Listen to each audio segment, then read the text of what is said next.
Ako po si Father Roel dito, ang ginagampanan ko sa Inday Name na movie. Ito ay about sa isang paring Claretian na misyonaryo na na-abduct ng mga Busaya sa Basilan. And for me, it's a priest na role, kaya very detailed ako at gusto ko talaga itong mapaghandaan. Kaya alam ko karamihan ng Pilipino ay Katoliko. Kaya gusto ko pag napanood nila to, maniniwala sila. Ayun. Nag-joke sa akin para makuha at ma-oohan tong pelikula na to. Kasi bata pa lang ako, laking simbahan din talaga ako sa Tondo. Kaya natutuwa ako ngayon na yung pinapanood ko dati nung bata ako linggo-linggo. Ngayon, ako yung gaganap, ako yung gagawa sa harapan at naranasan ko. Mahirap, pero ang sarap sa pakiramdam na magkaroon ka ng chance na gano'n. Kasi hindi mo naman yung magagawa ng for fun lang. Magagawa mo yun sa isang project na talagang kailangan. And thankful ako sa mga kasama ko sa pelikula na like sa Great Tsar na nabigyan nila ako ng pagkakataon, mapagandaan talaga. Pumunta pa kami sa mismong dito sa Claretian place and pinag-practice sila ako. Tinuruan nila ako paano mag-misa. And yung sa akin, excited ako. Kaya umuwag din ako. Pinaka-challenge ko dito, physically, spiritually, mentally, halos buong lakas ko at pinaka-makakaya ko, binigay ko dito. Kasi ginagampanan ko isang pare na talagang genuine and faithful to God, na bububuhis yung buhay niya. At the same time, may ginagampanan din ako sa kabila, which is sa Batang Quiapo na sobrang evil.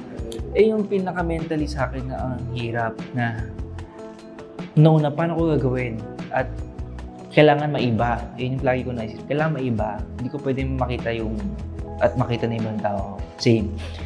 Physically, yung masabi ko, gumaganap ako. Nagtitaping pa din ako during the shoot. So from Nueva Ecija, pupunta ng Antipolo. Minsan, ligo lang konti, tapos diretso na ako Nueva Ecija. The same time, yung mga scene namin, hindi rin biro. Kasi bubugan, masusuntoyan ako, may ginawa pa may kuya mo na matindi talaga, tinatapakan niya ako dito, nakahinila niya ako dito. Basta, yun yung physically sa akin. Spiritually, ito yung pinaka, for me, na the hardest. Kasi, aminin ko, ang tagal ko din na nakapagsimba linggo-linggo. May yung, alam mo yun, sobrang na-practice ko yung pag pumunta sa misa, siguro sa schedule din. Yun sa akin, yun yung gusto ko i-break. Na pag nagawa ko itong movie na to, hindi lang about sa project. To be honest talaga, ayoko maging dramatic or religious na pakinggan. Pero, yung ginagawa ko to, always nag-pray ako na sana magawa ko na maayos. And for you to, para sa'yo to, yun yung lagi ko sabi. And kay Father Roel. Lawan ng Diyos, ang galing natapos namin ng matiwasay. At ang bigay ko naman siguro yung pinaka 150% ko dito sa pelikula. Naka-takeaway ko dito sa pelikulang ito na yung faith, hindi lang siya about dasal, hindi lang siya about pagpunta mo sa mga misa o makikinig ka sa mga salita ng Diyos. It's all about sacrifice and pagiging firm and to give your all. Kasi may isang tao, ito yung ginagapan ko po kasi, totoong tao siya, na ginigay niya yung sarili niya not for himself, sa mga taong kasama niya. By God, na alam niya, confident ako na para sa ito.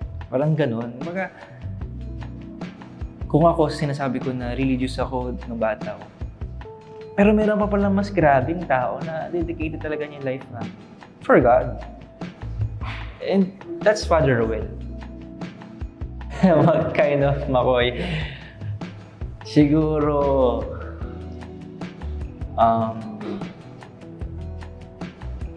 Sa mga nakakilala sa akin, siguro yung Makoy na dati yung bata.